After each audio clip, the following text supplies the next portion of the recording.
دوستان عزیز سلام. امید که خوب و صحتمند باشید. به تعقیب برنامه قبلی ما این بار ما میخواهیم که فشار بلند خون یا هایپرتنشن به بحث بگیرم.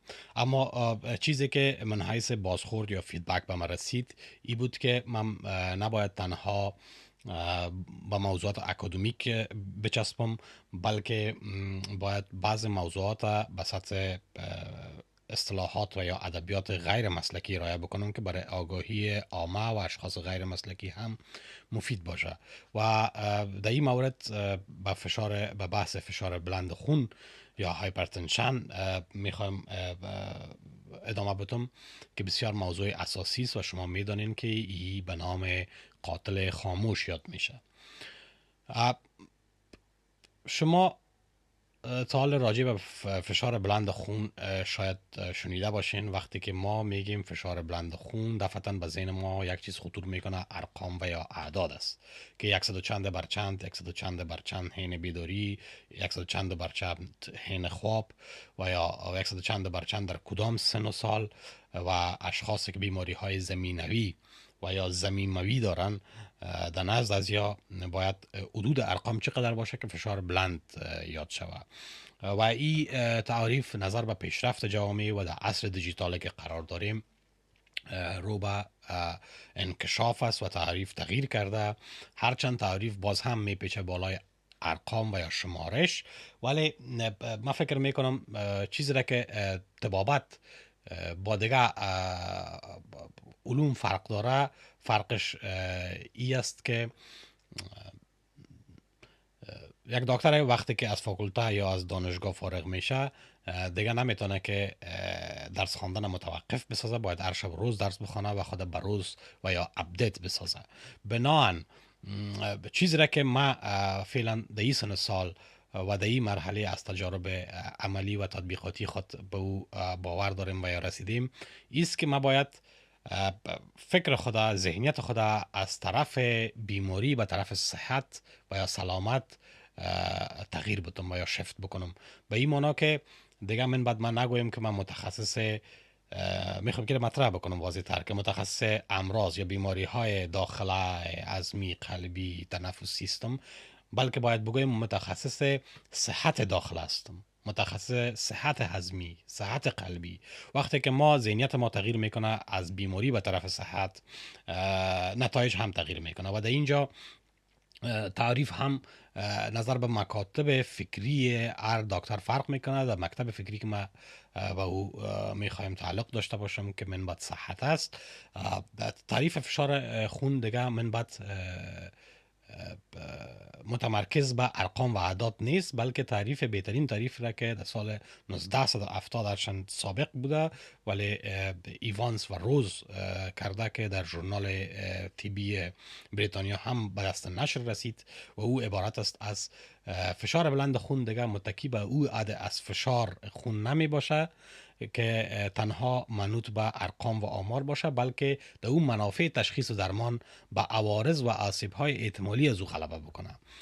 این چی معنا میده؟ به این معنا که فشار بلند خون یا هایپرتنشن فقط یک عدد ثابت نه، بلکه یک آستانه از تصمیم گیری درمانی و یا تداوی است. یعنی فشار را وقت بیماری میگیم که اگر درمان نکنیم باعث سکته های مغزی، عملات قلبی و یا مرگ و میر شود، ولی اگر درمان بکنیم کاهش از او خطراتی که ما گفتیم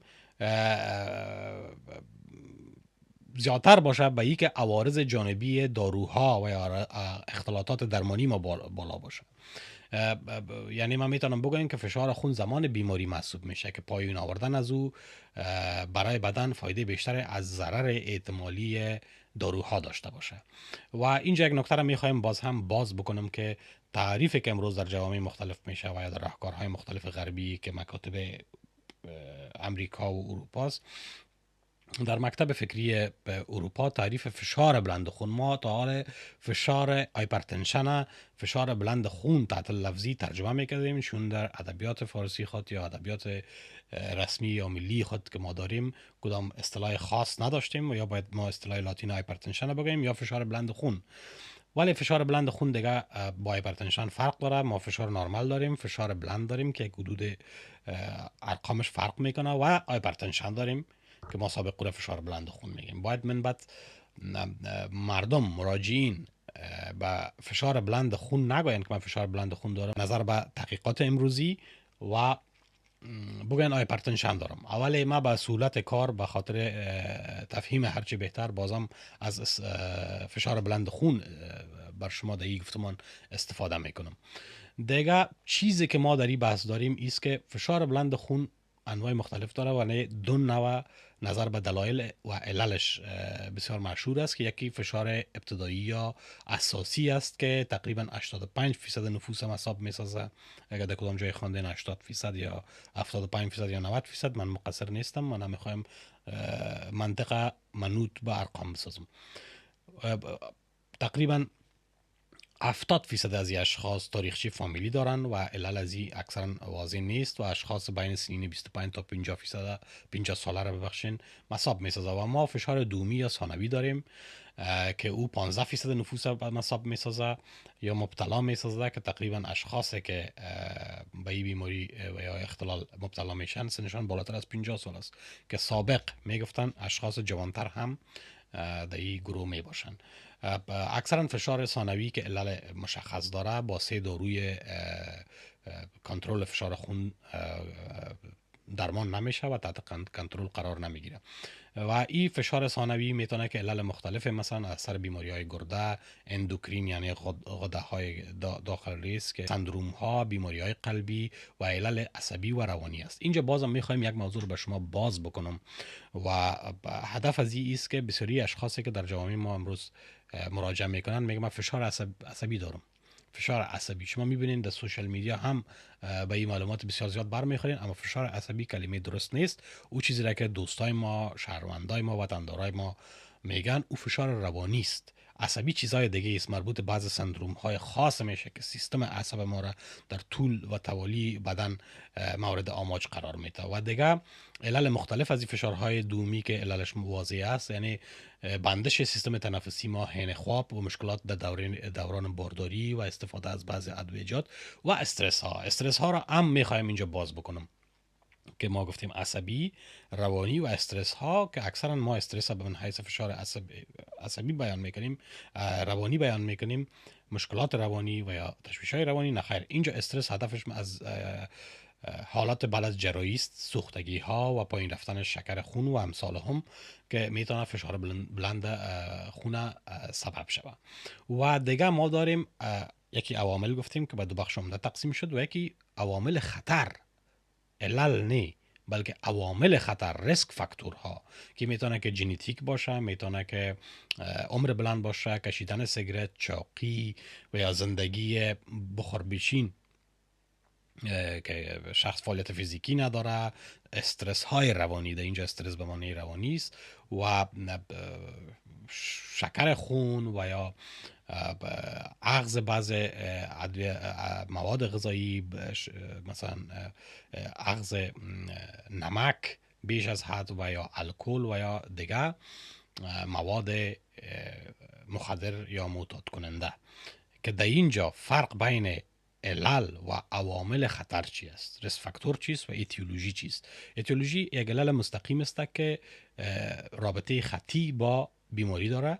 مثلا یک میکروب باعث یک بیماری میشه، مایکوباکتریوم توبرکلوز باعث توبرکلوز میشه. اگر علل وجود نداشته باشه و بیماری وجود نداره. ریسک فاکتور یعنی احتمالات حالات است که میتونه در ایجاد و یا تأسس بیماری کمک بکنه. مثلا یک شخص حرکت نمیکنه، یک شخص مشکل تنفسی داره، سیگرت میکشه، این میتونه که در سینه و بغل و یا بیماری های تنفسی کمک بکنه و یا بتونه که او را تشدید بکنه. دیگه اختلاطات داریم، چیزی که اگر بیماری نتونه که کنترل شوه باعث اختلاطات، تبعات و یا عواقب خراب میشه. که این اختلاطات فشار بلند خون یا هایپرتنشن کنترل نشه، میشه که بالای سیستم قلب و رگ‌های بدن ما تاثیر بگذاره، باعث پلک یا لخته های بندشی رگای قلب شوه، مشکلات بر چشمای ما، رگای کوچکی که در چشم است به وجود بیاره و همچنان قلب بزرگ بسازه، رگا را پاره بکنه، رگای بزرگی که به نام ابهر است که از قلب بیرون میشه و به تمام بدن خون میته، باعث مشکلات خونریزی مغزی یا نارسایی خون به مغز شوه و یا میتونه که بالای گرده های ما تاثیر بگذاره و گرده ها را از کار مانع شوه، باعث اختلال کار گرده ها شوه. این میتونه اختلال فشار بلند خون باشه. چیزی که بسیار مهم است بیاییم که ما در جامعه خود چی داریم. با وجودی که راهکارها فوق العاده غنی هستند، با وجودی که راهنمودها بسیار رو به پیشرفت هستند، دکترها در برنامه‌های مختلف تخصصی و برنامه‌های مختلف تخصصی رو به افزایش است، اما مثلا ما افغانستان نمیخوایم اینجا بحث بکنم، میایم مستقیم بالای امریکا که در اونجا منابع بسیار زیاد قابل دسترس است، مثلا جهان اول است، پیشرفته ترین کشور است. تقریبا در این جوامع غربی نصف اشخاص مبتلا به فشار بلند خون فشارشان کنترل شده نیست. یعنی در افغانستان هم تحقیقات مختلف صورت گرفته که تقریبا نشان داد که 50% اشخاص که فشار بلند خون دارن مطلع نبودن که فشارشان بلند است. و مطابق آمار سازمان صحی جهان نشان میده که 5.3 میلیون شخص در افغانستان فشار بلند خون داره. من مطمئن نیستم که آمار از کجا میایه. افغانستان قبر آمار است، قبر احصایه است، قبر ارقام علمی است. ما به صحت و سقم از این آمار باورمند نیستم، ولی من حیث یک راوی میخوایم که نظر به منابع ایره بگویم که 5.3 میلیون گفتن که ما فشار بلند خون داریم و 4.2 میلیون از این فشار از اینا کنترل شده نیستن. 4.2 میلیون، یعنی که این حدود خیلی زیاد است، خیلی زیاد است که فشار از یا کنترل شده نیستن.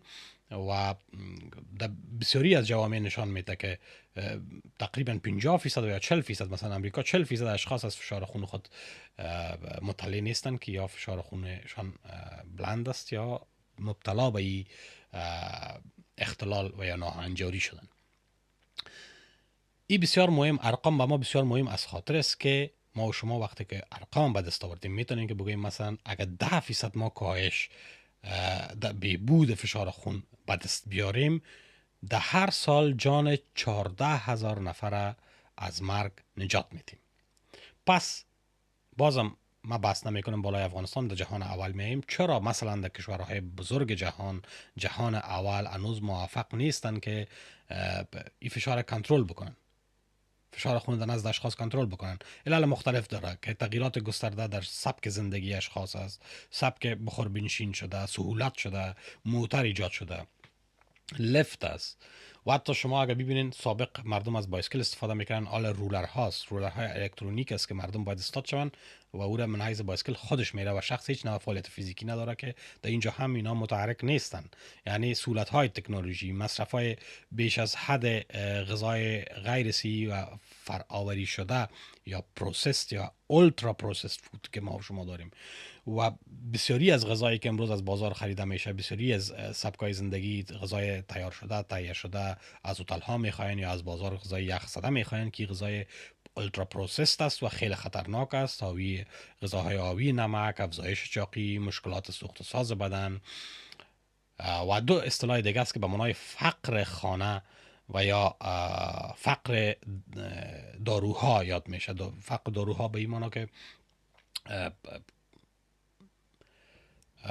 داروخانه ها و یا دسترسی به داروخانه ها وجود ندارد. یک جایی که شما یک دفعتا یک مشکل پیدا میکنین، داروخانه در دسترس نزدیک شما نیست. فقر خانه به معنا نیست که نبود خانه، او موضوع علیحده است. یعنی که خانه ما و شما از استاندارد درست تهویه، هواگذاری خوب و یا مساحتی که برای تعداد شخص سنجیده شده باشه برخوردار نیست و این مشکلات زیاد است که امروز میتونه باعث کنترل نشدن فشار خون شود. و ما یک بحث دیگر هم میخوایم هم باز بکنم اینجا که انواع مختلف از آله های تعیین فشار خون داریم که امروز بحث بسیار بزرگ تحقیقی است که در جوامع مختلف ما و شما میبینیم که در خانه آله فشار برقی دارن، آله فشار با بطری تعیین میشه، آله فشار اتوماتیک، آله فشاری که با ساعتها تعیین میشه و یا از دقت خاص برخوردار نیستن و نمیتونه ارقام درست به ما تعیین بکنه و در اینجا ما نمیتونیم که درست بیمارا رو درمان بکنیم. و اگر یک شخص میره و پیش دکتر و دکتر آله فشار درست داره، یعنی ستون سیماب با ستون سیماب تعیین میشه، ولی که در خانه میره قصه دیگه است. این تمامش موانع است که وقتی که یک شخص میره پیش دکتر فشار خود تعیین میکنه و دوا میگیره و میره، این کافی نیست. این یکی از عوامل بسیار مختلف کنترل نشدن فشار خون است که شخص میره فشار خود تعیین میکنه، میره خانه با مو ارقامی که دکتر برش تعیین کرده و میره خانه، در خانه و ارقام درست نیست، پس میایه بعض دکترها و ارقام را که تعیین کردن نمیبینن، یا بسیاری مریضا، بسیاری از بیمارا کتابچه ندارن که ببینن و دکترها وقت ندارن که بخونن. سیستم ما نداریم که این سیستم الکترونیک داخل کامپیوتر دکتر شود، دکتر بتونه که بیمار خود تعقیب بکنه درست. بنابراین این موانع بسیار خطرناک و مختلف است. و ما اینجا یک جدول را از ژورنال نیو انگلند به دست آوردیم که موانع و راه حل ها را نشان میده و این بسیار مهم است برای کارکنای صحت عامه، متخصصین و دکتر صاحبایی که در بخش پالیسی برای صحت کار میکنن و یا درمان بیمارا. ما میخوایم که این موضوع را کم از نظر پابلیک هلت یا صحت عامه به بحث بگیرم که اینجا ما 5-6 مشکل بسیار عمده داریم که مشکل اول سیستم تشویقی و مالی درست کار نمیکنه، یعنی سیستم پرداخت فی فور سرویس است، یعنی پرداخت پول به خاطر هر ملاقات وعده ملاقات دکتر. شما فیس میپردازین، دکتر میبینه و دوا نشته میکنه، دارو نشته میکنه، شما میریم به خانه و دکتر دیگه خبر نداره که چی واقع شد بالای شما. و وقتی که سیستم پول به نتیجه تعویض نکنه و یعنی باید پولی که پرداخت میشه به دکتر، چی از طریق بیمه و چی از طریق جیب، باید به نتیجه باشه، نه به هر وعده ملاقات. این یک مشکل بسیار بزرگ است که میتونه فشار خون درست در جامعه کنترل نکنه. مشکل دوم، اطلاعات بیمار کامل و به موقع نیست، یعنی داده های فشار خون وارد سیستم نمیشه. چیزی که قبلا ما عرض کردم، دکتر یک چیز دیگر رو میبینه و بیمار چیز دیگر رو میبینه و یا با هم مدغم نمیشن، با هم متمرکز نمیشن، توحید نمیشن و در اینجاست که ما به مشکلات بسیار بزرگ سر میخوریم که اگر داده های واقعی نداشته باشیم تصمیم درست وجود نداره و تیر خطاست به نشانه زدن. مشکل سوم کیفیت اندازه‌گیری فشار خون پایین است. ما متوجه شدیم فشار خون در اکثر مراکز صحی که در کشور وجود داره توسط کارمندان صحی و دکتران درست اخذ نمیشه. نه بیمار برای فشار خون مناسب است و نه آله های فشار خونی که در مراکز صحی دسترس قرار دارن معیاری هستند و نه روش درست است و کنترل فشار خون دقیق نمی باشه. بنابراین این میتونه که اگر عدد اشتباه باشه درمان و یا تداوی ما اشتباه است. دیگه مشکل چهارمی که بسیار مهم است به نام درمان به اندازه کافی تجدید نمیشه. ما و شما در فیزیک قانون عدالت داریم که به نام انرژیا یاد میشه، که به نام انرژیا یا عدالت درمان یاد میشه. با وجود که فشار خون بالاست، دوز دوا برش درست ادجست نمیشه. دکتر یک دوا رو برش میده، میگه 3 هفته بعد 4 هفته بعد بیا، خدا میدونه که بالای از بیمار در خانه چی واقع میشه.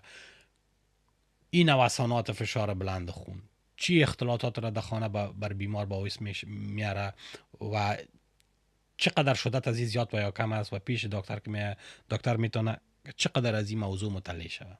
این موضوع دانستن مشکل کافی نیست، باید عمل سریع هم انجام شود. و مشکل پنجم ما عبارت از مشکل درمان استاندارد نشده است. هر دکتر پروتکل واحد خاص خود دارد. در جامعه مثل افغانستان پروتکل واضح نیست. یک دکتر میگه من عضو انجمن اروپا هستم، دکتر دیگه میگه من عضو انجمن امریکا هستم. و در جوامعی که راهکارها و پروتکل‌های مشخص وجود نداره، در جامعه‌ای که مطالعات اجتماعی به سطح مردم از او کشور تعیین نمیشه و پیرو معلومات خارجی هستند، اونجا اختلالات بسیار زیاد است و مشکلات هم غیر قابل کنترل است. و مشکل ششم کار تیمی است. در جوامع عقب مانده کار تیمی وجود نداره. یک دکتر مسئول است، مثلا نرس یا دوا فروش یا ادویه فروش یا فارماسیست که شما نزدش میرین دوا میگیرین، در قبال معلومات شما مطلع نیست. یک سیستم ما و شما نداریم، با وجود که در جوامع ما امروز هوش مصنوی پیشرفتش بیداد میکنه. ما دسترسی مختلف برای تصاویر فیلتر شده داریم. ما دسترسی به انواع مختلف از تکنولوژی ها داریم. تکنولوژی در سیستم صحی ما، صحت عامی ما و شما وجود نداره. ما و شما نمیتونیم از این تکنولوژی ها به نفع خود استفاده بکنیم، به نفع صحت خود استفاده بکنیم. زیادتر این تکنولوژی ها نحوه شو یا نمایش گرفته و یا نحوه پول درآوری گرفته.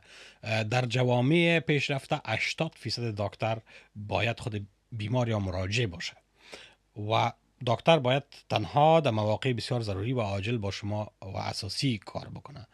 ما و شما باید داده های داشته باشیم که در هر قسمت میرین کتابچای داشته باشیم که بتانه وقتی که یک نرس و یا یک فارماسیست و یک کارمند صحی و یا دکتر ببینه، پیش هر کسی که میرین در هر کشوری که میرین، بتانه که برای شما یک میانگین یا حد اوسط از رویکردهای تشخیص و درمان تعیین بکنه تا شما از اون مستفید شوین و از اختلاطات و عواقب ناگوار به دور باشین. مشکل هفتم دسترسی و هزینه داروست. پرداخت از جیب بیمار است. شما دو اصطلاح داریم در جوامعی که بیمه وجود داره، جوامع پیشرفته، و در جامعه که out of pocket است، یعنی پول از جیب میآید. در افغانستان همه چیز out of pocket است و در اینجاست که ما و شما اختلالات بسیار زیاد داریم. در اینجاست که وقتی که پول از جیب کشیده میشه، نحوه درمان هم فرق میکنه و استاندارد دیگه جای خود به ذوق میده، به گزینه میده، به انتخاب میده و ما شما فاصله میگیریم با از اصل استانداردها. پرداخت از جیب بیمار، استفاده کم از داروهای ترکیبی استفاده نمیشه. مثلا ما یک دوایی باید داشته باشیم که 3 دوا را در بر داشته باشه، محتوای 3 دوا را. وقتی که ما 3 دوا به بیمار میتین، اول بیمار میگه که من خب از نظر روانی فیصله میشه که 3 قلم دوا تنها به فشار میگیره، که به چربی خون چی میگیره، به اختلالات و ریسک فاکتورهای دیگه چی میگیره و بیماری های دیگه. این بسیار زیاد میشه و بیمار نمیتونه که این درست اخذ بکنه که باعث عدم هماهنگی یا ادهرنس، یعنی بین دکتر و بیمار یک رابطه هماهنگ وجود نداره. دکتر فکر میکنه که به بیمار دوا دادیم، اما بیمار دوای دکتر رو نمیگیره. دکتر فکر میکنه که او دوا در موقع درست گرفته شده و بیمار او دوا رو نمیگیره و این عدم هماهنگی باعث میشه که بیمار درست کنترل نشه و وقت به شما سر بزنه که گپ از گپ گذشته است. دیگه کنترل فشار خون فقط مشکل دوا نیست. مشکل در سیستم پرداخت، ارقام، داده ها، کیفیت اندازه گیری فشار خون، تأخیر در درمان، نبود پروتکل ها و راهکارها، نبود تیم و نبود دسترسی و یا اینا راه حل های سیستم هستن، نه بالینی کلینیک. در صورتی که ما یک سیستم نداشته باشیم که شروع میشه از بیمار و از جامعه، در اینجا دکترها در درمان بیمارا ناکام هستند و هموز که اینی مشکلات را که من برای شما از نظر آمار تایید کردم به ما مشکلات بسیار جدی را در سطح جوامع باعث شود. دیگه یک معلومات بسیار کوتاه بود که ما هم پالیسی های صحی را و هم نکات تخصصی را و هم بعضی از بزنگاه ها را که برای آگاهی هموطنان ما در 4 گوشه جهان تشریف دارن بتانه مهم باشه و یا بتانن که به صحت خود کار بکنن.